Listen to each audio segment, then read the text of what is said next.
दोन्ही गोष्टी महत्वाच्या आहेत की याच्यामध्ये हत्ती परत यायला पाहिजे तर तो निश्चितपणाने यायला पाहिजे, पण ती एक प्रक्रिया आहे.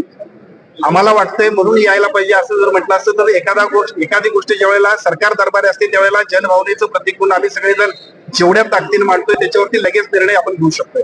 परंतु इथं सुप्रीम कोर्टामध्ये मॅटर असल्यामुळे सुप्रीम कोर्टाकडे आपण सकारात्मक ऍफिडेव्हिट दाखल करणार. केंद्र शासनाच्या वन विभागाचं सकारात्मक अशा पद्धतीचं ऍफिडेव्हिट आणि त्यांच्याकडून प्रयत्न होतील. त्यामुळे निश्चितपणे आपल्या प्रयत्नाला यश येईल. महाराज नाराज होऊन गेले नाहीत. महाराजांचं असं म्हणणं आहे की आपल्या भूमिका ज्या आहेत त्या समाजासमोर ते बोलतील.